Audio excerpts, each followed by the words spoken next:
Welcome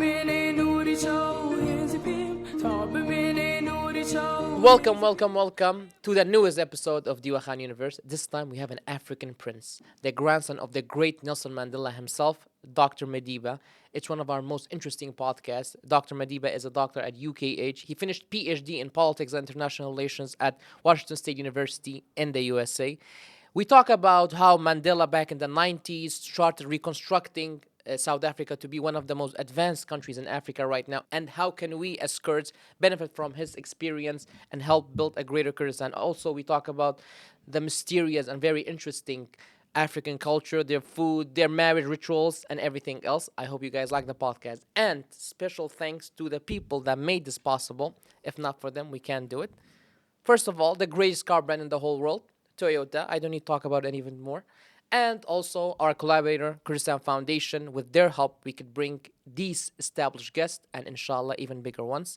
I hope you guys like the podcast. Don't forget to like, subscribe, and comment. And let's go inside the podcast. Mr. Madeba, assalamu alaikum.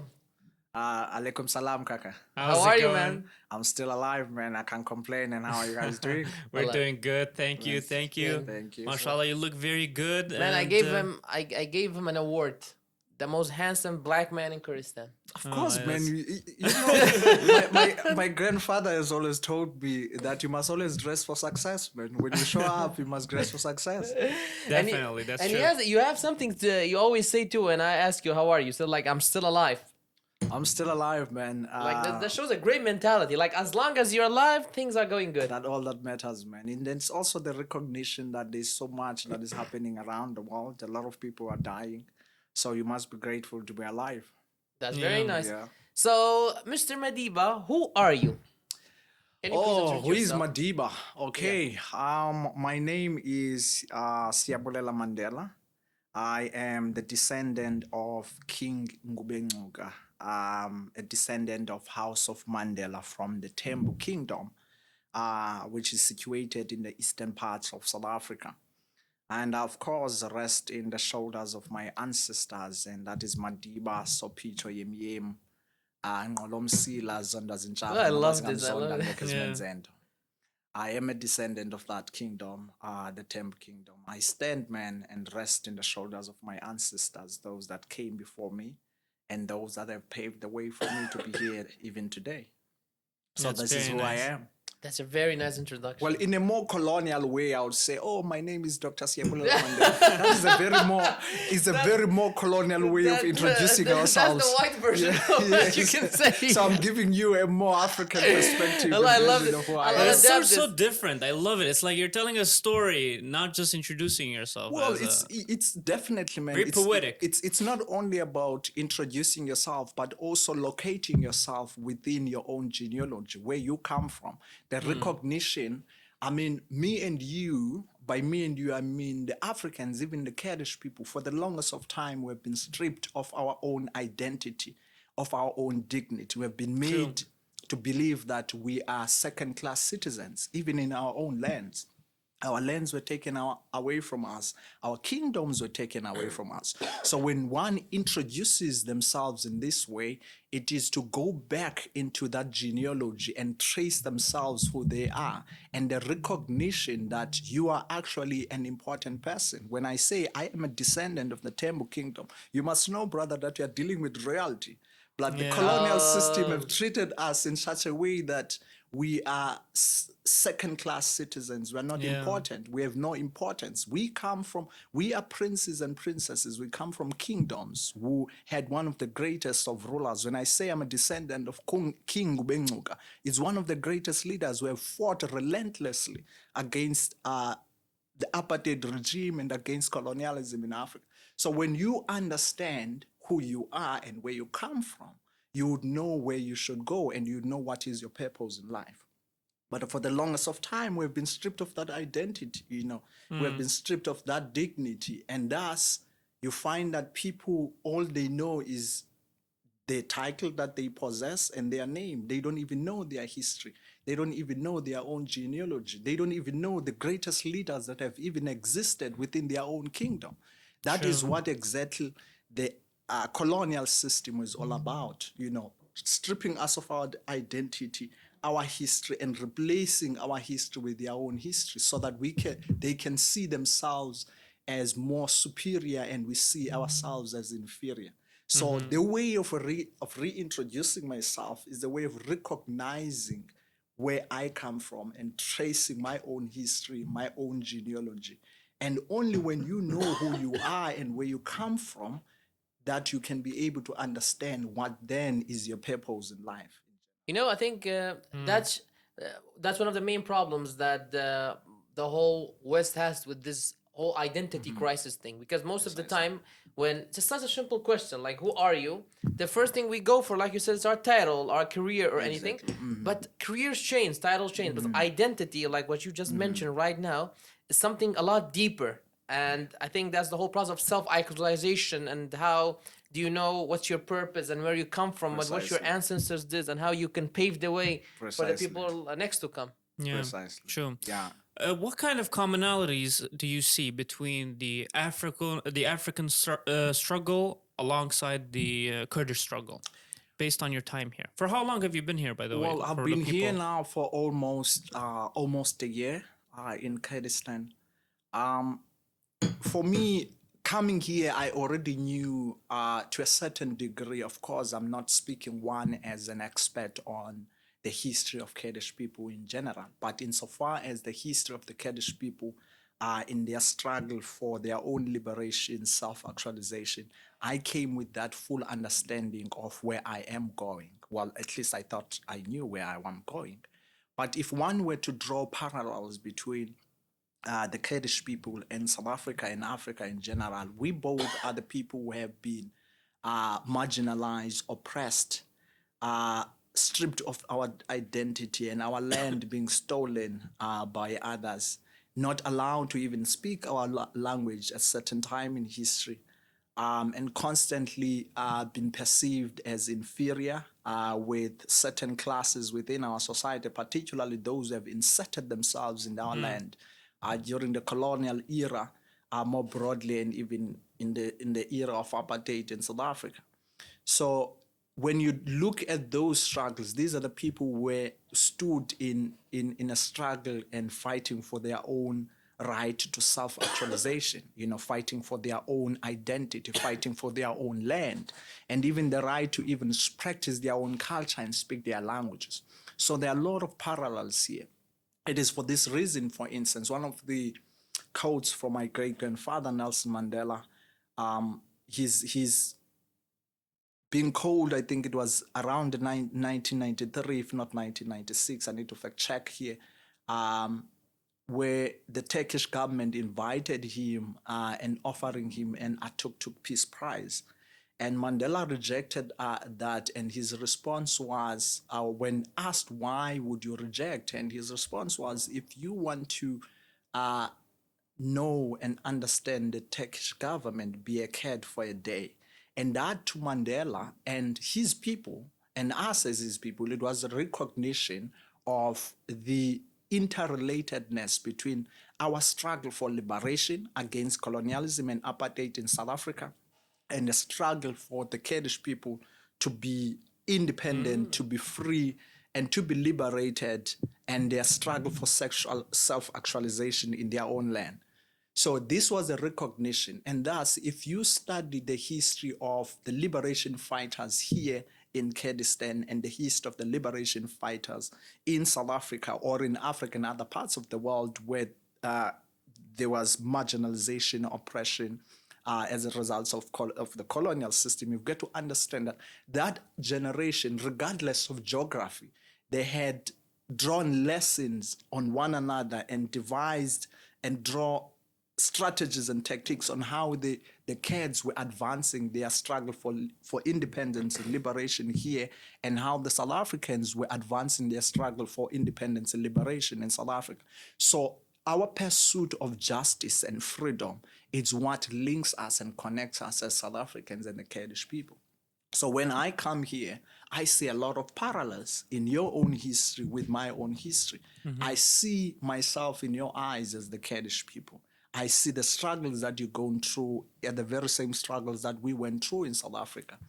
we couldn't be recognized as equal citizen in our own land for almost 100 years. It was only in 1990, after a relentless fight and a struggle for liberation and freedom and justice, that we attained our own justice and our freedom.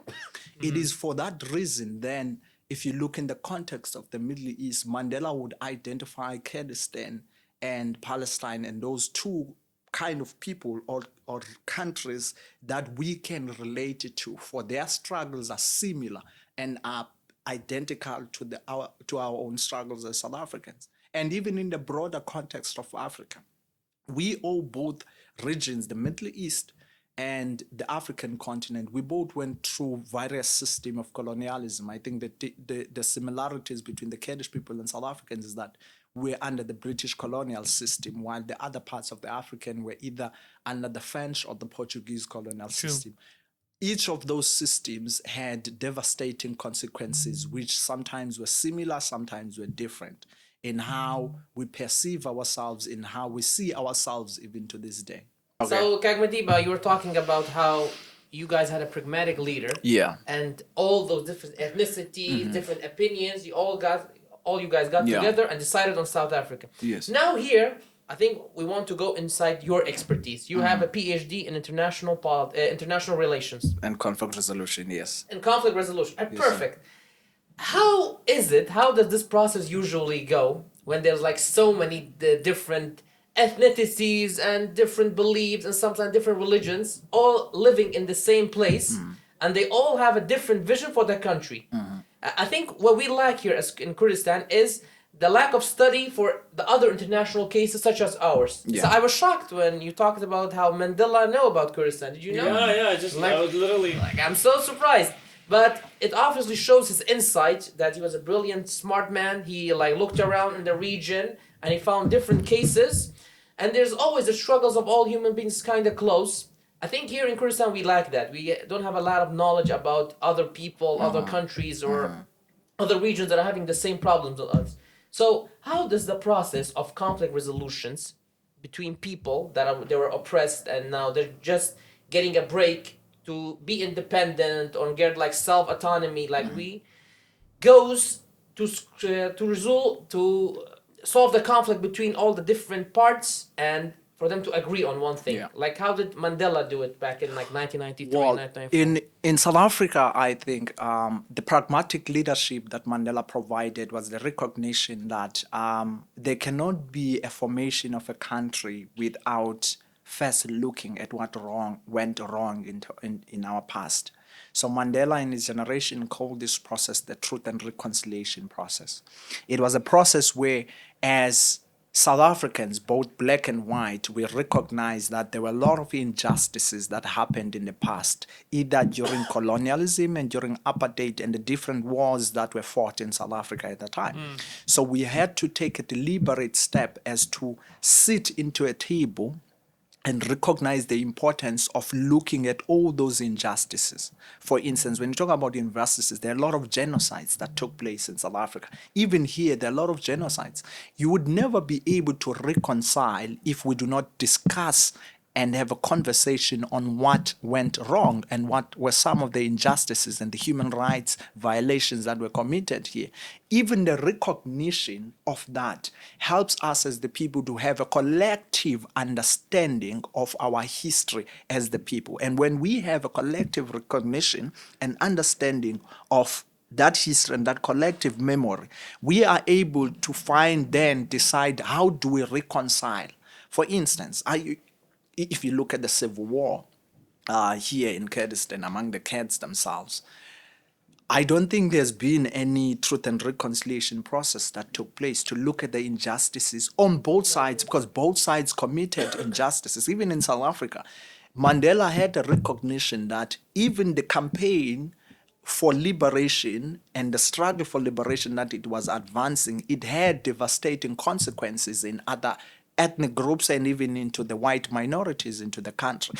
And the recognition of some of the injustices that were done to the other group, despite the fact that we were fighting against that group in defense of our freedom, in a fight for our own liberation. There were things that were done wrong. So ought to be then a truth and reconciliation. The truth-telling process is when you explore, it's like opening a wound. The only way you can treat a wound is not just to put a plaster into it. You must talk about the issues that went wrong. You must talk about the different genocides, the people that disappeared, and the families that suffered. And it is true that recognition, sometimes people just want to be recognized that they were victims of such injustice. It is only through those recognition then we can devise a way forward. How do we then reconcile from the injustices of our past and forge a new country?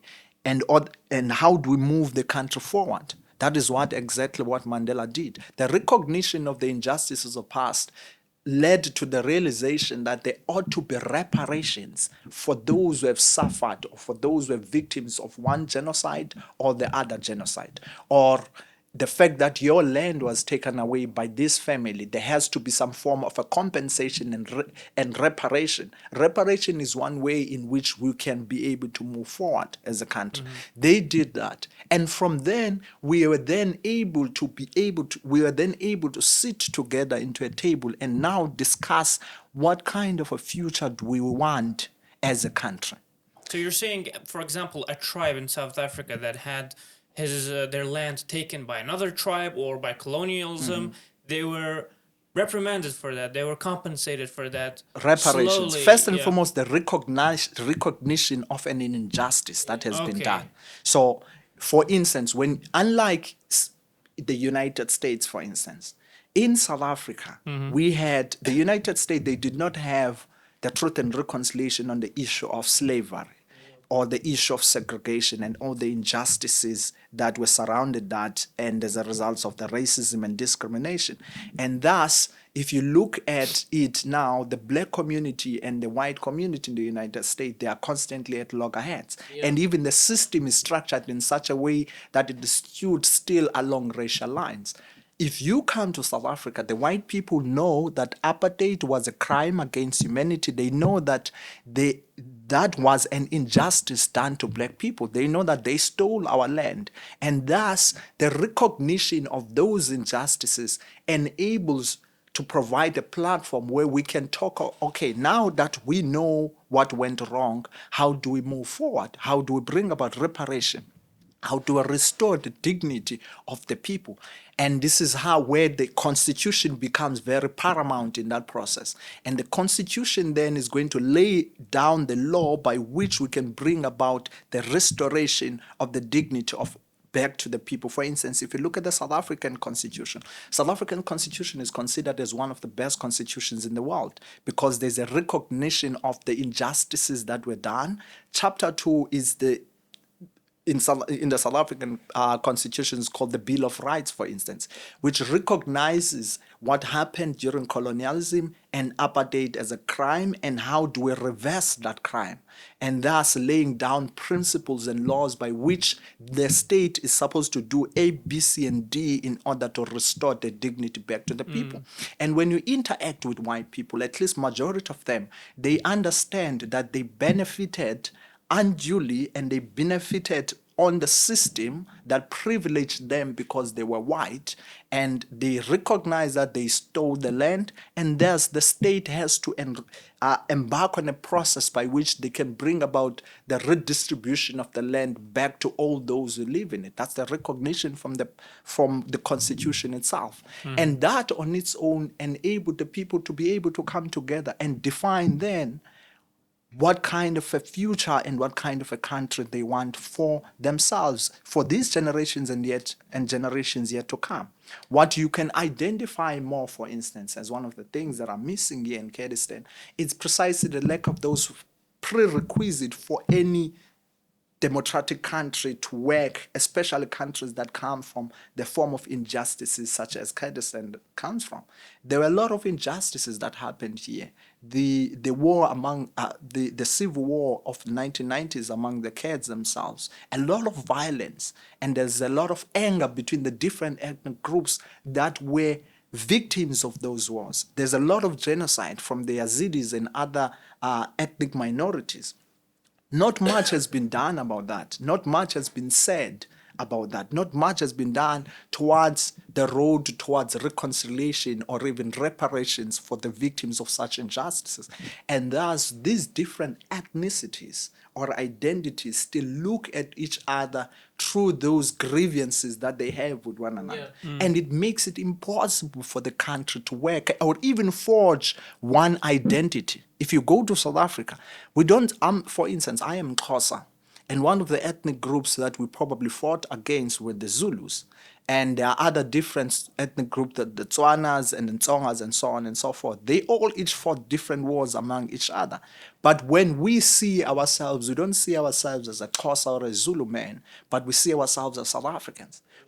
Because we were able to talk and engage through the truth and reconciliation process on the injustices of our past, even with the white people that have colonized us, and found a way to reconcile and define a new future for this generation and generations yet to come, exemplified in the kind of the constitutions that we have developed, where we prioritize the importance of coexistence and the importance of equality among all those who live in the land. And when you come to South Africa, it will be not so easy for you to identify who comes from which ethnic groups. And when you see South Africa, you only see South Africa as a country, not as a group of ethnicities coming together, sometimes not even wanting to be together. If you go travel to South Africa, for instance, you won't see the differences that are so visible here in Kurdistan. And of course, this is not to say one has a critique on Kurdistan, but I was saying elsewhere in another platform, if you go to South Africa, for instance, you move from my province where Nelson Mandela came from, you go to another provinces. In terms of structural development and the distribution of resources, there is equality in how the resources of the country are even distributed, in even how people are interacting. In fact, it has transcended to a level where if you speak of ethnicities and you say, I am Zulu or I am Xhosa, people would reprimand you for that because we see ourselves as South African. Yes, you can see yourself as coming from that ethnic group, but that's your identity. But your true nationality is that of being a South It's a higher African. goal. The higher goal is to forge a united force and a united country. And I can say this, I think it's someone, I don't know who said that, it's if there's no enemy within, the enemy outside can do us no harm. If the Kurdish people themselves are united within themselves and are at peace with themselves, there is no other outside force that will be able to divide them. I feel like the problems we're facing right now is we don't have things, or we haven't worked on things that are common, like amongst all of us, to emphasize them and be like, listen, Kurds, all of you, these are things that we have all in common. And whenever we have problems or whatever, we should come back to this and work on Precisely. from this. For example, one thing that you could say was the what's it called? The suffering that the Kurds endured from the Ba'ath Party and the Saddam regime. That's something common amongst all of them. Yeah. So what you mean is we need to go back to these points that all of the Kurds suffered or all of the Kurds have in common and work on it from there. Precisely. I mean, we need to reconcile, that's what we're saying, reconcile with our past. And the only way to reconcile is to have a conversation and talk about the issues that divide us, Yeah. So if we simplify everything that you just said, we just need to talk it out. We just need to talk Precisely. it out. Let me give you a scenario. For how long have the white people have been living in South Africa? For how many generations? They're not native to the land, of course. No, they're not natives of the land. The first white man came to South Africa in 1652. It was a gentleman by the name Jan van Riebeeck. 1652. And of course, as they came in their numbers, and as the colonial system evolved and we started seeing more of the white people and and how aggressive the colonial system and even apartheid was, from land disposition to stripping people of their own identity and forcing them to even speak a language that was not their own, with an attempt of stripping them of their their own identity and even their culture. So now we're at the process where we are reversing all those injustices. So let me give you a scenario. Let's say a white man has been born in South Africa, and he has like 5, 6 generations before. His grandparents came from in the 1800s, and right now, this white man or woman has 300 meters of land, 500, like a significant amount pieces of land. After the independence and the reparations, how does this go? For example, you know for a fact that his great great grandparent stole this land from your ethnic group, from your grandparents, from another person's grandparents. But now this guy says like, how is it my fault? I have been born here and my whole family, my whole identity has been here for, let's see, 100 years. How does the South African government go about this? Like, you say, we need to take your land back, or how does this reconciliation and reparation actually works? Well, in the context of reparation, the Truth and Reconciliation provided a platform by which we can define who were the victims of colonialism and apartheid in South Africa. Basically, looking at all the injustices that took place, from land dispossession, systemic violence, and overt and the covert violence that took place as well. And from there, we would then be able, through the Constitution itself, devise laws that seeks to bring about reparations to the victims of such injustice. Yeah. So how So, does for it go? instance, you can then be able to register through the court and make a claim to that piece of land that was stolen away from you.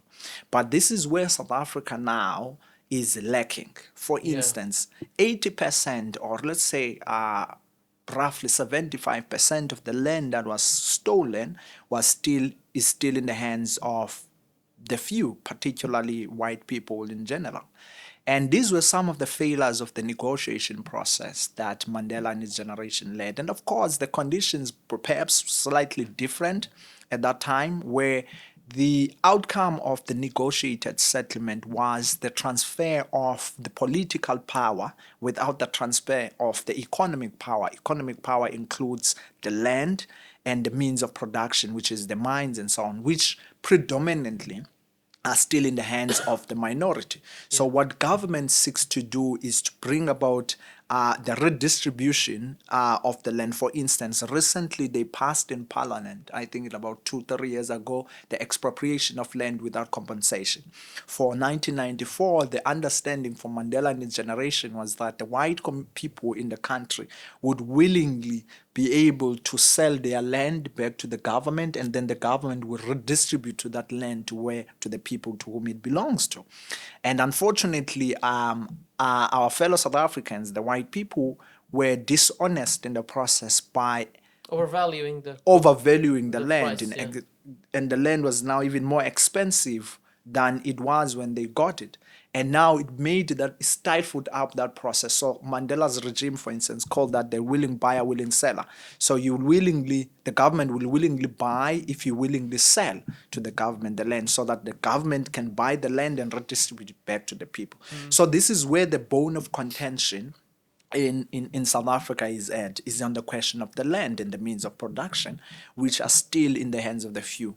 Insofar as that negotiation process, this is where you can identify the fault lines, and the idea that the economy there will be a trickle down effect in the economy. The more people become active participants in the economy, the more the economy will be shared equal, which unfortunately was not the case. If you still go back to South Africa today, majority of black people are landless. They do not have the land, whilst few white folks have vast amount of those lands. And of course, protected by the neo-colonial powers such as the United States and Britain, who would dare to punish us if we were to expropriate that land without compensation. Really? The case Zimbabwe is a case in point. When the land was taken by force, Zimbabwe was punished through the international sanction, and thus the country's economy dissolved into the state that it is in today. Of course, there is an argument to be made on the kind of leadership that they had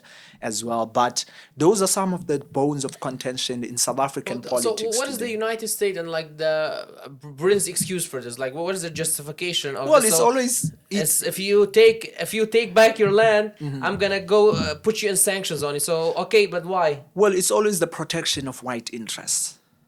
They've always have this perception that we are more inferior, they are more superior. I understand. And Let's say that's the deeper, but like, what's their diplomatic cause and like reason? Like, what do they tell, for example, the international countries? Well- like we did this because of this, and they try, of course, to make it more justified, make it more ethical. What is their diplomatic?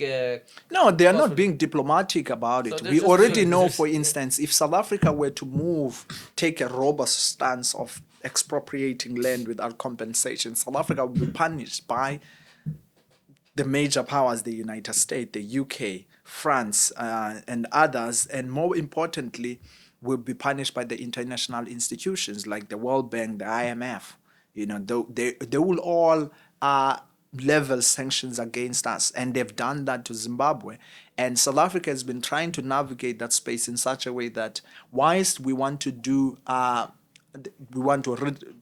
bring about the reparations and the redistribution of the land and expropriation of the Yeah. land, we have to do it in such a way that does not upset the system, or else the country will dissolve in a state of chaos like Zimbabwe did. That's a very tough situation to be in, because you always like get these dilemmas. Like, do I go all in and fight the system, or do I operate within the Precisely. system and try to Precisely. bring about a better life for myself? It's very And- close to our situation. Too, Yeah, here. and this problem of claiming land or claim yourself like to a land has been going on for a very long time. For example, the case with Palestine, and now the case, we have a local case here as well, which me and Kag Muhammad are from, is Yeah. the case of Kirkuk. Kirkuk, yes. Kirkuk was like the same thing happened. Like Saddam Hussein back in the day brought a lot of Arab families, gave them land. The process was called ta'rib. Yeah, which is called Arabization.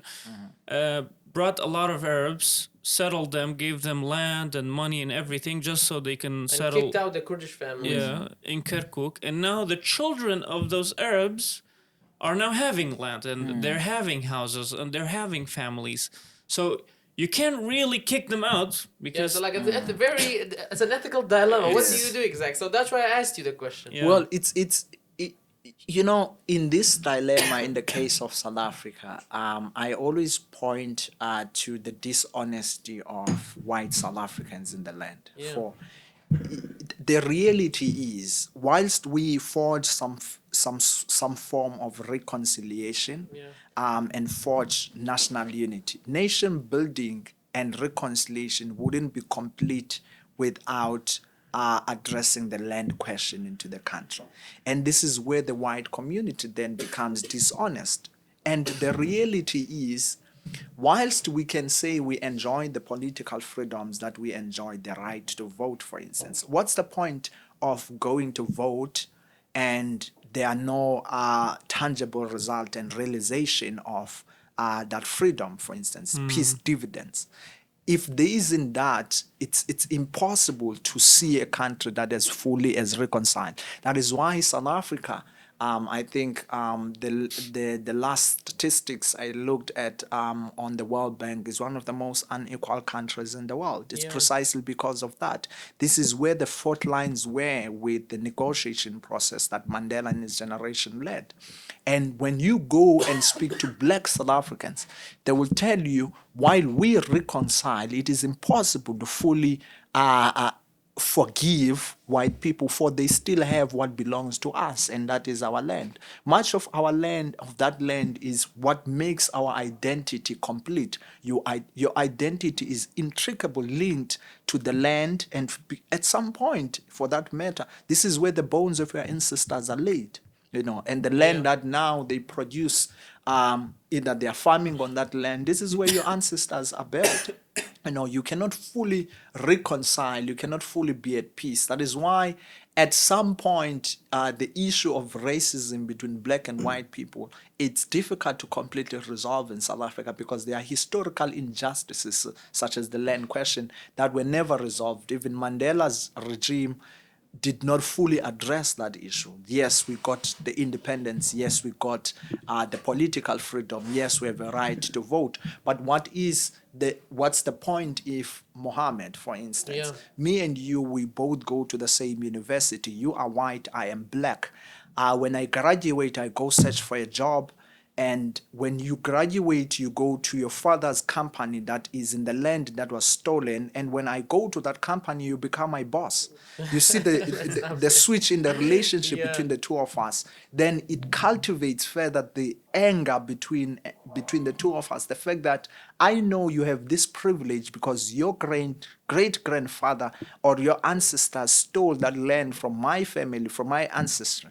So it's difficult for us to be completely at peace with And one another. you always have to be the person, the bigger person, and turn the eye and make yourself ignorant on this topic. Like, okay, this is just normal, huh? While others are benefiting Yeah, at others our own benefit. pain. Yeah. And constantly you find that then people are enjoying and living the best lives in our own land, and while our people are suffering. You go to South Africa, for instance, we have what we call the townships. In Brazil, they call them the favelas. Ah, This is yeah. where the black majority stays. If they are poverty not in the rural, they are in the townships in their majority. And they are living in the matches box-like kind of houses. Very limited piece of land, while the white man is enjoying, The villa, the 600 meters villas, villa. thousand With square meters of land, yeah. and the land that was stolen so by their forefather. So this is where now to your point, Mohammed, the ethical dilemma comes into existence.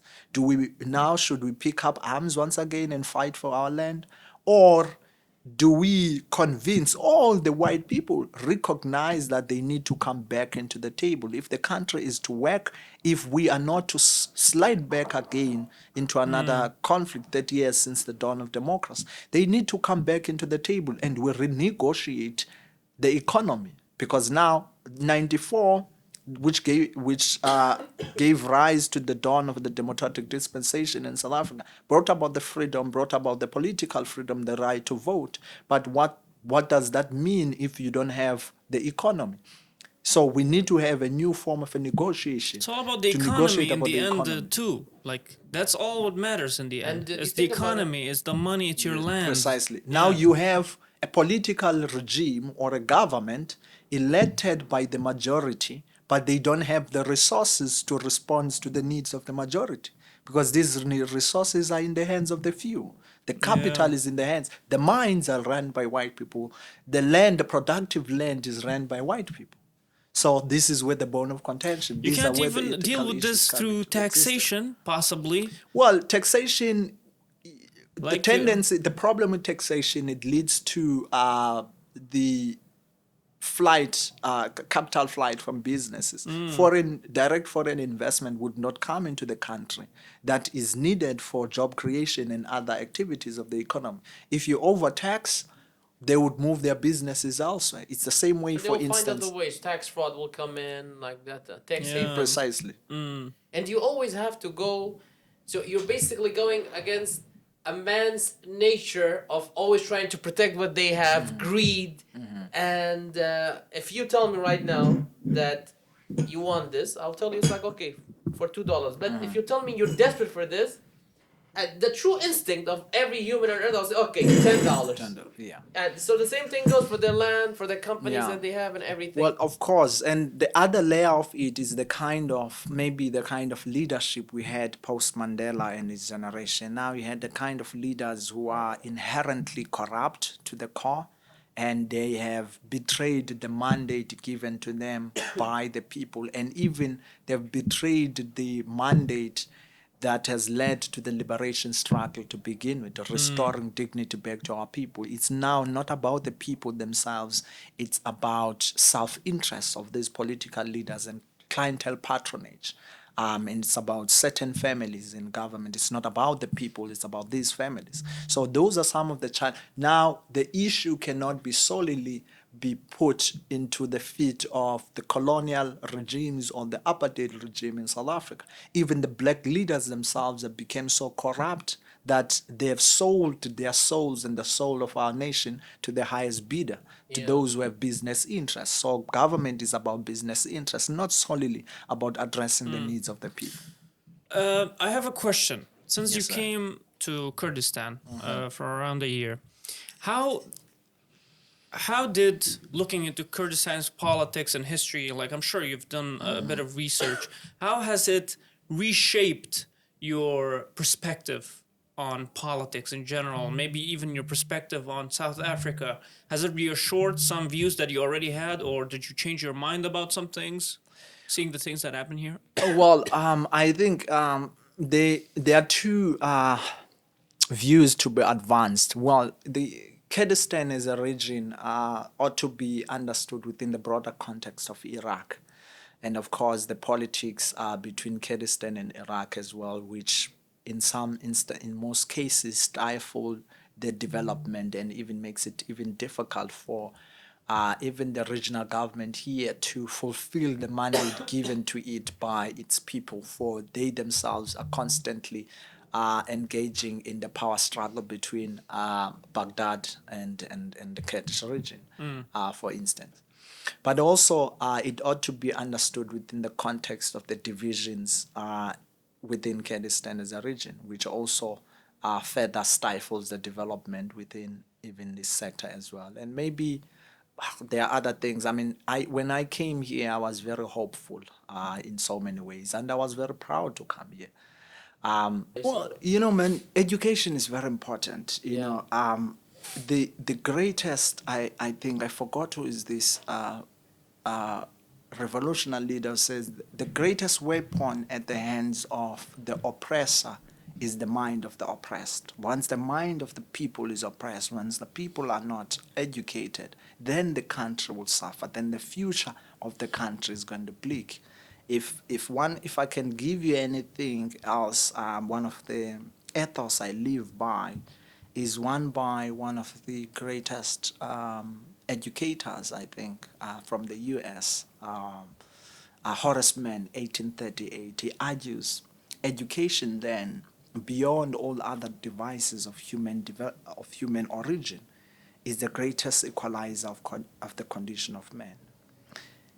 If we are to bring about development and bring about equality even here in Kurdistan, we must invest in education. This is exactly what Mandela did. If you look at South African education system and you look at the amount of educated black South Africans and you compare it during apartheid and colonialism and you compare it to now, we are moving towards a trajectory where it's among the most educated people in the African continent because we recognize the importance of education. It is by means by which you can bring about development, address the issues of poverty. And more than anything else, the more educated the people are, the less likely they would go to war, because no one that is educated wants to go to war. The more educated a nation is, the more easy for that nation to develop, the more likely for that nation to live in peace. That is the statement of fact. That is the reality. Yeah. So if we do not invest in that, even here in Kurdistan, and work hard to develop the education system and make sure that it is comparison to the rest of the international system, that is in the standard of the international system or other countries in the global world, then we will be able to rival those nations through research and the innovation that we produce. But if we kill the very soul of a nation, which is education, then you kill the future of the country, because now you're poisoning the future of the country. If you do such things as I have observed as a foreigner coming here to contribute in the bit that I can in the education of these young minds, when you see them in that state, you fear. You fear for the future of the nation. And in my view, if I were to appeal, I don't care about the politics. Let the politics take place. Well, I'll leave the politics to the Kurdish people to deal with them. But if I were to appeal to the government, I would say, take it from those who have went through what you have went through. Put priority on the development of education. The more educated your people are, the more the country will become developed. The more likely the country and even the region will be at peace with one another. And even if you think of the the stereotypes that exist between ethnicities here.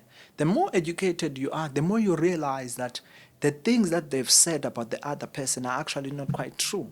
The more you become closer to who used to be your enemies. So when Mandela argues and say education is the greatest weapon you can use to change the world, he meant it. Even him, he studied his law degree while he was in prison. He was a prisoner, but he was still educated. He was still learning. It took him 20 years to finish his law degree because he was in prison, but he understood the importance of education as the greatest weapon you can use to change the world. As Horace Mann would say, education then, beyond all other devices of human origin, it's the greatest equalizer of the condition of man. It doesn't matter where I have met the greatest of Kurds in different parts of the world. If you ask me how did I get to Kurdistan, it's probably because of two effects. One of the Kurdish guy that I met when I was doing my PhD in Washington, D.C. was a Kurdish guy from Halabja, Dr. Yerevan. And he introduced What was his me, name? Dr. Yerevan. Yerevan. Yerevan. Yerevan is from Halabja, and he introduced me to understanding the Kurdish people. In fact, when I first came here, I came in last year to give an address at the Able Forum. It was about security in the Middle East. And Yerevan was part and parcel of that. He sneaked me out of the conference and took me to Halabja to understand the genocide that took place there. And when you follow Yerevan's journey, he's now leading one of the greatest initiatives at American University in Washington, one of the greatest educated minds from Kurdistan.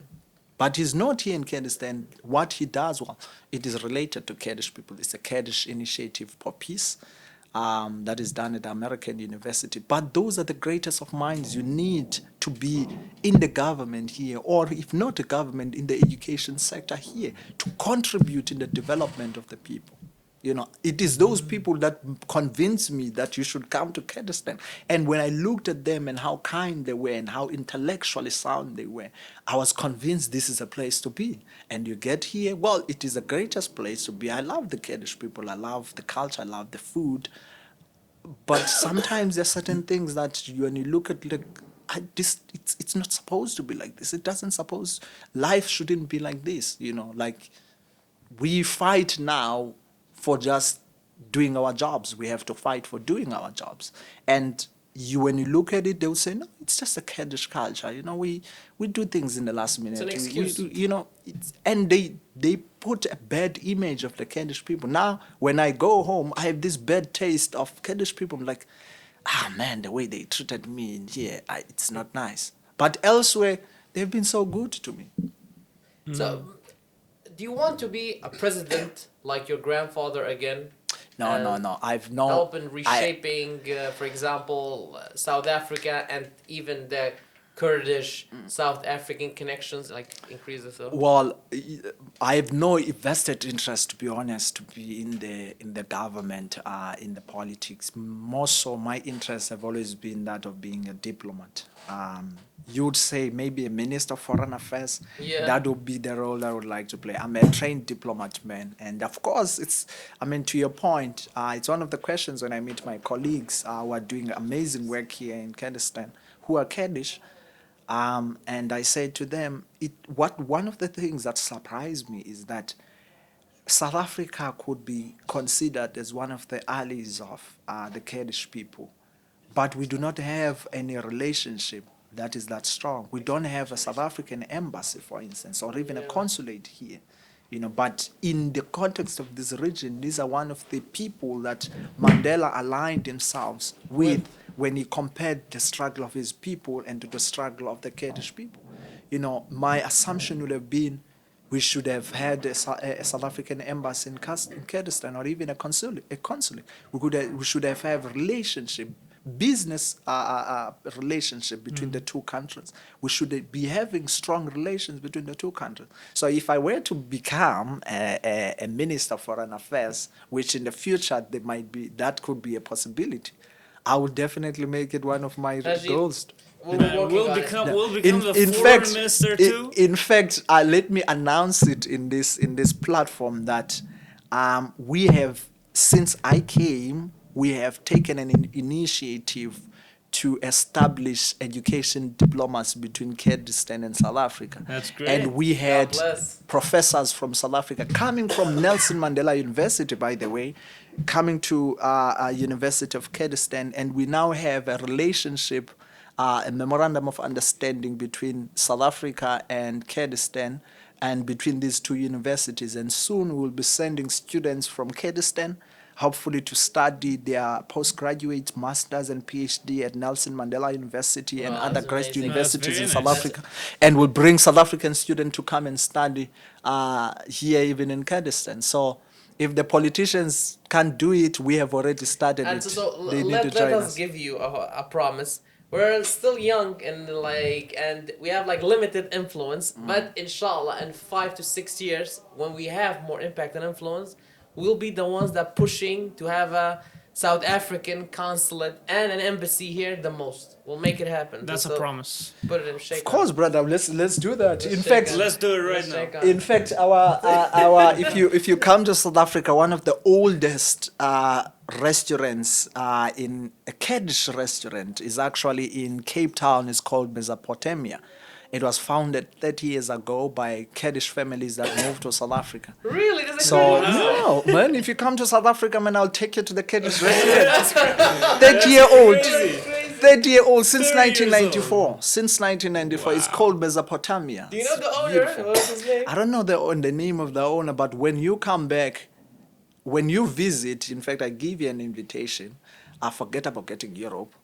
They won't give you visa. South Africans love you guys, man. You should come to us. You should visit us. We love you there. Then I'll take you to that restaurant, Mesopotamia, man. It's the beautiful exemplification of the Kurdish culture, from the cuisine to the identity. It would make you be so proud to be a Kurdish person. They are doing amazing. That's amazing. Well, I'm so excited for it. You know, and one of the most interesting things about you is the language. I love it. There's a couple of pronunciations and letters that you have. So right now, I want you to invite us in your own language to come to South Africa. Say it in your own language. Oh, okay. Yabona ke ndizothi into zakuthi namkelekile uba nivakashele pha eMzantsi Afrika. Nizofika siniququzelele, sininike ubomi obuncwane, ubomi obuzela amathamsanqa. So xa nizile ke into zakuthi sizonamkela nje ngabantu abavakashileyo pha eMzantsi. The Mandela family izonamkela, uMzantsi Afrika wonke uzonamkela. Njengoba xa ndinijongile ndinibona njengamaqabane ebenihamba nathi kumzabalazo wenkululeko. So njengabantu abasuka kwixesha apho sasilwela inkululeko, ilwela ngokhokho bethu. So lixesha lethu ke maqabane ngokuba siqhubeke phambili ngalo mzabalazo. Ndiyanibiza ke madoda nifike ba sizawufika sitye nentloko. Oh, by the way, sizofika sitye nentloko ke madoda, sithi intloko ngosmile. In fact, that is one of the dishes that unites both of us, pacha. So sizawufika ke madoda sitye intloko, sithi intloko ke kuthi nolusu nina nithi ipacha ke. Nifike ke madoda sanixhelela igusha. He invited us for pata. Yeah. Not pacha only. That's the only thing you understood. Xhosa is a beautiful language, man. It's beautiful. Let me answer you in Kurdish. Zor pasta again. Inshallah, den yek sarupili akhoynia shower derejeyek هرده بسردانك يوم مطعمي ميزوبوتيا ما بكين كابا كردية او چێشتخانەیەش بخۆ ئیمجامە حەزم لە چاوەکە و لە مێشکەکە و لە قاچەکانی ژێر بەتامی ئێوە ئێمە لە تێخۆمە زەردەچەوەی تێگەین و تورشاوی تێگەین و ئەم شتانە بەس ئینشاڵڵەوەی ئێوە زۆر خۆش Gelek spas kaka. Zor spas. سپاس بۆ تۆ کاکە We مادێبە talked about some of the letters. So, for example, we have I mean, qawa, qozi. Well, how is it pronounced for you? Khozi is kozi for us.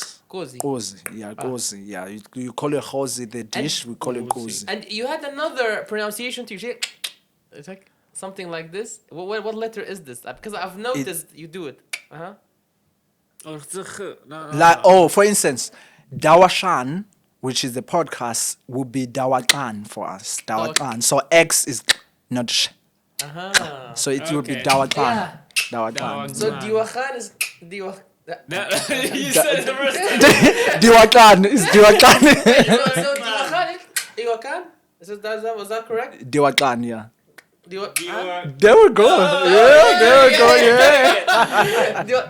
I mean, there are so many similarities between the Kurdish people from the language, even the food. When you come to South Africa, you'll find that the only difference, maybe to a larger extent, in our food is how you prepare it. It's more or less the same. And when you eat it pacha midnight. I eat pacha during the day, but we eat the same pacha. Yeah. You know?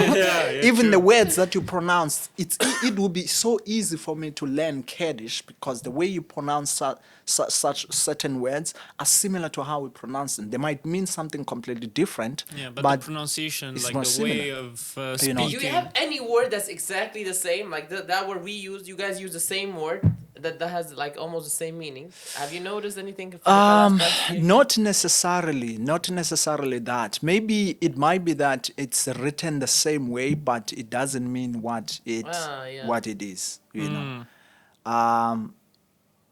Like for instance, I know how to pronounce Zanko because we do have Zanko. You know, Zanko. Like you say Zako Kurdistan. I know how to pronounce. I write Zako the way I would write it in Xhosa. Actually, Zako would be similar to my other name, which is Zano Kanyo, Zako. So it's the same words that we use to write that word, but they have different meaning. True. Or Khanke, for instance, or like the Kuzi, Khuzi, you call it Kuzi for us. Yeah. What would be other words? Helka, Mrishk. Do you have those? Like Helka means egg. Mish means chicken. Egg. Helke. Helke. Chicken is inkuku. Inkuku. How do you call That it? makes sense. How do you Inkuku. How do you call a reptile? In your country? Reptile. Pera khshkhshok. Pera? Khshkhshok. Pera khush. Okay. Pera khush. Pera khshkhshok. Khushkhshok. Yeah, khshkhshok. Okay, so let me give you a tongue twist right here. Okay. So I'm going to say in my language, which is Xhosa, the reptile has died. Okay. Khshkhshok كمل. Iqaqa linabelu qaqaqa. The reptile has died. Iqaqa linabelu qaqaqa. The reptile has died. That's a Iqaqa linabelu qaqaqa. Do you do with your tongue or is it your teeth? Iqaqa. It's very hard to do it after each other.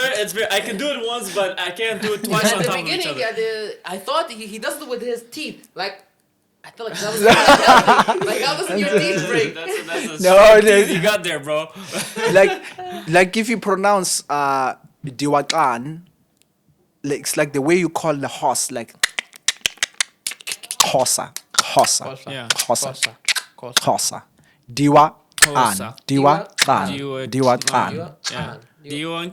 What about the clothes? Have you seen our clothes? Is our clothes similar? What clothes do you Well, guys have? no, of course, the clothes are slightly different. The Kurdish culture is very flamboyant in its way. You guys like looking so good. They're very flamboyant in your culture, which they look beautiful. We do have traditional clothes as well. Yeah, I'm looking it It's a up right pity I might not be here when we do. It's very colorful. Yeah, Is yeah. this it? Yeah. That one is Zulu. That one is Zulu. Yeah, it's Yeah. very colorful. Very Yeah, colorful. That that's is very nice. actually, it's not that they have in their shoulders. It's actually a skin of a leopard. It's the skin of a leopard. Yeah. Wow, Yeah, that's a skin of a They leopard. hunted it like the guys. Oh, you know what? So if you see the next one, this one here, Now let me see. then swipe right. That one is my culture. That is Xhosa. Oh, that's very nice. It's a pity, man. If I was here, I would be here next year, you'll be seeing me rocking on the Kurdish Cultural Day. I'll be rocking in my Xhosa attire, Yeah. looking like a prince of Wakanda. Wakanda forever. Wakanda forever, man. That's very nice. That's You know, Xhosa Day. something else was very interesting. I just remembered last time you told me the process of marriage. Like, how does, for example, a guy in South Africa get married? Well, in South Africa, first and foremost, unlike here in Kurdistan, your father doesn't marry a wife for you. You won't get married until you have the means to get married. For instance, if the dowry, which is exemplified in the kilos of gold that you pay, which is more similar to our culture, we also pay that. I have to make sure that I have that manifest. For instance, in our culture, it will be between 10 cows to 100 cows, depending on families. And if you are from royal family, then you'll have to pay maybe 50 to 100 cows. And it is only the man who pays for that, not your father. You cannot get married until you have the means to get married. So, such that you'll never find a 20-year-old or a 23-year-old married. And so you have to have the financial muscle, and the family will only hand over their daughter to you if they see, one, you are educated, two, you have the means to support. And when you get married, you don't stay in your father's house, you stay in your own house. First, you must be able to buy a house and build a house. That's very You high must be able to pay for that dowry. If, let's say, 10 cows amount to 1 kilo of gold, I'm making an example, I must be able to pay for that. In other words, I must have a job first, and I must be able to pay for all those things. Until then, you are not allowed to get married. That's like the hardest difficulty. Yeah, but like, No, You know it's, what I'll do? You know what I'll do? I'll get married here and make my father pay for it. I'll go to South Africa. When I have a son, he has to pay for his own marriage. oh, that's, then you- you know what I was telling him? Cows there, I feel like they were so expensive. it's not expensive, You said like man. a A cow cow is is, like $2,000 yeah, there? the cow is between $1,500 to $2,000. But that's normal. It's not It's much here normal. as That's well. how. That's Here, the price of a cow. cows for Man. like $600-$700. Nah, What nah, kind a of whole cows are those cow? ones? Are they skinny? No, Yeah, no, they're like- no. Cows for like a million, sufficient- 2 million dinar. Yeah, okay, $1 million or $2 million dinar. It depends, but a very good cow, okay, it's 2 million and a half, 2 million. Is there like a certain standard that the cow has to be? For example, the cow has to be at least 200 kilos or something? Man, imagine yourself. You are going to a family to ask for the hand in marriage of their daughter. You bring a skinny cow. Who's going to accept you? I'll bring 10 skinny I think that's a $500. No, that's I'll a bring, good. I'll bring like 10 skinny cows. Then that's an insult to that family, man. Oh, The whole purpose of even having that, we call it a dowry, or in my language, in English it's dowry, in my language, lobola. It's In our language, is Marie. Marie. Marie. It's lobola. It's the show of it. Well, it's to establish relations between family, and also it's a show of respect and instilling responsibility to demonstrate to the family that you'll be able to take care of their daughter. True. And you are actually appreciating them for raising that daughter to such a standard that you as a man, you see her as a wife, Yeah. And then marriage is not just about alliances. I think here it's just about alliances between families. But for us, it is also a responsibility.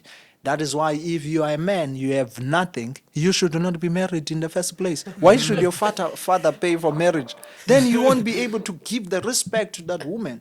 No, because you do not even do anything A to man has to provide. a man. How do you provide if you do not have anything? You are not supposed to get I'll married. give her love. I'll give her a lot of love. Nah, love is not enough. Love's not gonna be for food. No, man. no. Love's not How? gonna put anything in Yeah. it. How do you build? Yes, relationship are built on love, So but you need let's resources say for me, that. me and Kagaji want to marry two South African girls. How many cows do we need to prepare from now? Well, I would say, man, between 10 to 25 cows, 10 to that you need. That's 25 not cows? bad. Well, I think we It's can not that afford bad. You can man. afford.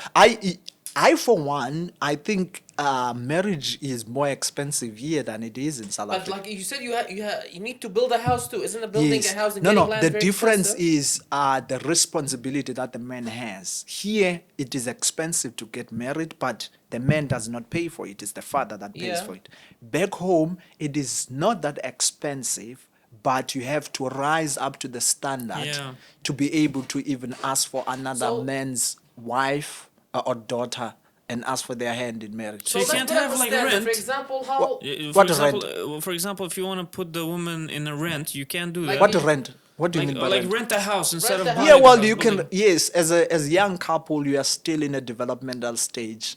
You would rent. I mean, that's between the two of you. But that's you okay, must yeah. demonstrate that you have the capability. One, if you are uneducated, why do you get married? Seriously. that's a very good I mean, question. it's like you're, well, maybe that others might take that wrong, but seriously, I mean, you, if you have not developed yourself as a man and capable of taking care of another man's daughter, why do you marry to begin with? So Yeah. the whole purpose of making sure you put a structure into it, you must be developed, you must be educated, you must have capabilities of taking care. You have to demonstrate to that family that I will be able to take care of your daughter. And it is a culture in for us. If you are married, you must leave your family, your father's house, and you must start your family elsewhere. It is it is, people would look at me staying at my father's house as a weakness. They would look at me and it would be a shame to my father that I would marry a wife and I stay at my father's house. It means that it's It's a a common shame. thing here. Well, I don't know what it is. I'm not going to criticize it. Yeah. It It's a is what it cultural is. It is thing. a cultural thing, maybe. But a man must be able to take care of his. So it makes you know, sense. True, I would true, never yeah, give it's, you it's logical. Yeah. Mohammed. Yeah. I would never give you my daughter in marriage if you do not have anything, man. First, But I love her, man. I first love you her. must be. What love? Are you going to feed her by love? I'll give her so much love that she won't need food. How are you going to take care of my kids and my grandkids? How are you going to take them to school? Well, I won't have kids. Oh, well, I'm making things easier. That's different. Nah. No, man. Otherwise, any Tom, Dick, and Harry would be having someone's daughter anywhere else. That's why we had to keep it in that state. I think that culture for me is very important because Yeah. when you take that initiative, it means that you have to work so hard, save up in order for you to go to that family and say, I am ready to take up the responsibilities of taking care of your daughter. Irregardless of whether she can take care of herself, but you must demonstrate the ability to rise up into that responsibility as a Yeah, man. it shows the dynamic too. Like it's a very natural and traditional ways that human beings have developed. Like the woman's most of it's the caretaker and the man's the provider, and it makes sense. It actually makes sense that It's it's logical. Like this way. So let's put an average for on average. How much in US dollars do you need to get married in South Africa? Like for Well- example, like would $6,000-7,000 would be enough? I would say between 7 to 10,000. Well, that's not. That's good. It's If it's you it's, can't it's not pro- on if the you- monetary value that Yeah. matters. It's the demonstration of the Yeah. abilities. Yeah, but like, And it there's makes not sense. even there's no woman, unless that woman is uneducated, that would marry you if you have nothing. You have to demonstrate that you can take care of the Here- responsibility. Here it needs a lot. It needs like $20,000-$30,000. But the father pays for it. You don't pay for it. So I don't Yeah, think kind of. that's where I would criticize. I would say maybe if you were to change the culture, maybe for men to behave in a way, because if you pay that dowry and it comes from your pocket, you work hard to keep that family together. Yeah. You know, Yeah, that because makes you worked hard to even start that family. You took an initiative and you became a responsible man, and then you'll be not only a responsible man for that daughter that family's daughter and your family, and you'll be a responsible man in society in general, because your family, you are responsible for it as a man, not your father. No father shouldn't be doing those things. How do you then become a man? How do I call you a man if your father pays for your wife? Like you won't. I mean, I look at you and say, but yeah, I say, yeah, It's like man, a but beta I mean, male. like, He's a beta male. but I mean, but the point, but I mean, I can recognize also the fact that cultures are different. Yeah. In that context, I find the Kurdish people more, perhaps to a certain degree, more cultured than our people, and the values that they hold, I draw a lot of inspiration from those values. Maybe I might critique that one and say, but if it was done differently. But there are others where, I mean, the manner in which even people behave here is probably slightly different to how people behave back home. And sometimes, like, much of our people back home have lost their values and even their culture, because they have now subscribed to The more liberal globalization and liberal ideals and global ideals, which really erodes our culture and takes away the ethics within our culture as well.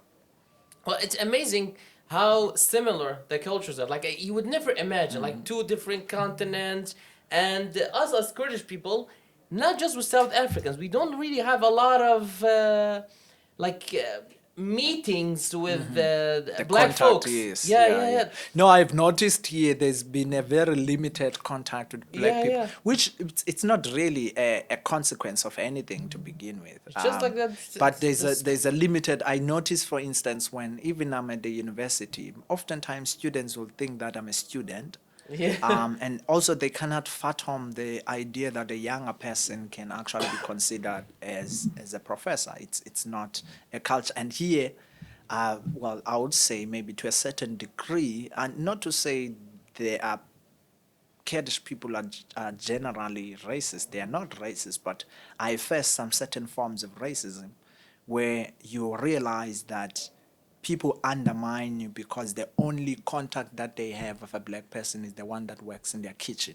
Yeah. So for them to, or the one that works in construction, for them to see a black man wearing a suit and is a professor, it doesn't really sit so well to them. They don't have that exposure. It's new, yeah. And It's then like, they yeah. behave differently, and they treat you differently than they would treat a white professor, for instance. They will afford them the respect, but because the only limited contact they have of a black man is either the one that washes, that cleans the garden, that works in the garden, or the one that works in the kitchen, or the one that works in the construction. And the movies too, movies and like Hollywood has a Yeah. lot of influence on us. Influence, Yeah. precisely. Yeah. So I had But I thought you were a student at first too. Like it's crazy. It's okay for you to mention your age. Like how old do you think he now is? you want to expose my age to the to your audience. Yeah. It looks so like, I don't know, it looks like 26, 20, 27, 26. Oh, well, we usually say black doesn't crack, man. It really doesn't crack. Black don't doesn't crack, crack, man. Blacks don't crack. No, I'm actually way older than that. Wow. Way older than that. But I'm not older either. I'm in my early 30s, let me say. Yeah. Okay. Yeah, I'm in my early 30s. So the first time I met him, Rayan on the phone, she told me that he's a doctor and professor there. But I don't know, I forgot when I saw him, I felt like he was a student. Yeah. No, a lot of us on campus, when I walk around, students would ask me, are you an exchange student here? I was like, yeah. Now I just say, yes, I'm an exchange Yeah, you student don't in have the- politics. The next I time don't he know, sees because you, I have like, to teach you. explain all the time. No, I'm a professor. How are you a professor? You look so young. Now I have to explain and explain. Like my jeans, know, I work yeah. this hard. So, and I'm an African, man. Black is beautiful. Can you look at that? Yeah. Yes, man. Wakanda forever. That's actually a good question too. How much do you think Black Panther has helped the people's perceptions of Africa in general? I think Black Panther and the entire crew at Black Panther, man, they've played a very key role in breaking down the stereotypes that the people have of of African and black people in general. I mean, even the whole concept of Wakanda, it's a fiction. You know, there's no Yeah. country called Wakanda, but it's a representation of how great and resourceful and rich Africa is, and even the demonstration of culture. If you listen to it, for instance, in the first Black Panther, you're going to hear different dialects, which is a representation of different African languages. Even Xhosa, my language, was spoken there by Wow. one of the cast in that movie. It helped to dispel this myth that Africa is this continent, is this dark continent, poor and uneducated people. It helps to bring in, shine a light and a spotlight on Africa, that Africa is beautiful. Africa is a very rich and resourceful country, man. Continent. It's one of the richest It continents in the is. True. world. Yeah. You know, And it's in a great dynamic too, how they like switch the whole way that the world works. Now Wakanda is opening its door to help, To help the the world, rest of the not world. the other people, Not that- and not like that- Europeans. and it has Western always stuff. been like that. The fact that the the whole concept of colonialism was built on extracting resources from Africa and the Middle East to the imperial forces in Europe and the West. Yeah. You know, it was not us needing them; they needed us. They came and stole what was ours. Even if you look at to give an example, at the British crown that the king wears, or even the king wore, that diamond was stolen from South Africa. It's a South African diamond. It's not from the UK. They don't have diamonds in the UK. They stole those resources Yeah. from Africa. Even yeah, go ahead. That's, you know, what Wakanda or the Black Panther is a story. The storyline is to give this, you know, challenge those stereotypes that Yeah. we needed them. We were savages. We needed to be civilized, and they had to come and no. We had our own kingdoms. We are we are the descendants of kings and queens. You know, we are royalty, and the fact that I mean, that's why, for instance, at some point, when Mandela was interacting with Queen Elizabeth, and they said at some point they said, "Oh, the queen is on the line." And Mandela must behave differently. Mandela was like, no. I'm a king. I come from a kingdom. You're the queen. Yes, treat me as a king as well. You know, I come from royalty as much as you come from royalty. I think there's been research on the. I don't know if it's a historical fact or not, but they say the richest man in history was a black man called Musa. Musa. I Mansa think Musa or he's something? from Mansa Musa, I think from Ethiopia. I might be mistaken. Like the but richest yeah. person in history. Like they evaluate his Yeah, net true. worth. Even like now, today's world's resources are mostly dependent on Africa. For example, Precisely. batteries. Yeah, batteries. There is a big fight between Yeah. China, America, Russia, and all these countries for batteries. I think Precisely. they're mining lithium there. Lithium, yes, they're Yeah. mining lithium in Sudan. Cobalt. Lithium actually comes from Sudan. Yeah. Cobalt, which is used in all the iPhones, true. it comes from Democratic Republic of Congo. More than 60% of the world's cobalt comes from Democratic Republic Even of Congo. cocoa beans, they're like literally there's a like whenever there's a shortage, like prices go up instantly in all chocolate products, coffee And they also products. say from an anthropologic aspect, I think we're all descendants of black people. Like the black people were here first. Like humans were all black.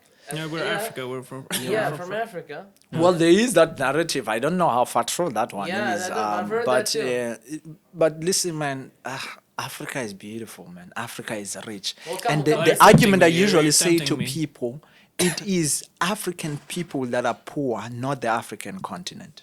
They are poor maybe because they mismanagement of the resources, because their resources are being exploited by the former colonial powers, and our leaders are selling us to the highest bidder. It is not Africa that is poor; it is African people that are poor. True. You know, and black is beautiful, man. Yeah, like, What kind of Black is forever? very- The new. You should watch out the new Black Panther that is coming, man. We should lobby. I think we should. All Kurdistan needs is to Look, lobby to I think- Marvel to make a movie about So, Kurdish people. You know what we Yeah, established definitely, here? man. We established here now a strong connection between South Africa and Kurdistan. Yeah. Our great nations need to help each other, and built the connection. We are starting from us as young people, from an Yeah. education point of view. Exactly. And this is Yes. an invitation to you, gentlemen, as well, here to say, if you want to study in South Africa and you are confronting troubles, feel free to reach out, and we'll do anything and everything to make sure that we support our No, that's great. young Kurdish You know what brothers we and can do sisters too? and develop the minds and the future leaders of We tomorrow. can, inshallah, for next year, we can arrange something where we come for like 2 weeks or something, Yeah. and do like a whole campaign, like a program of trying the food, A whole tour. seeing a whole tour, maybe meeting even some politicians, going into university. Even everything. better, gentlemen. I would lead that campaign. I'll host you. Alatal. I'll host you guys in Oh, my that's country, and great. I'll take in We'll my put house, for and I'll this. take you around Yeah. and get to experience. We'll put this South into our Africa. next year's plan. Yeah. Let's do that, man. Mr. Let's Madeba, do it that. was great having you Very on. nice having Wallah, It's a you. pleasure. And I'm so sad that you might, I don't know, you have decided that you might be leaving, or Tawau, it's like, it's done that you are leaving. But I hope that you have a connection with the land here and with Kurdistan. And we, as young people, like we mentioned, we increase the strength between our two great nations. No, of course, man. I mean, it's unfortunate that certain things that do happen, that people get underappreciated, abused, or sometimes, it's so sad, because Kurdistan is such a beautiful country, and the people are such beautiful. There are certain, there are certain bad apples here and there, like in any country. You come to South Africa, you'll find that.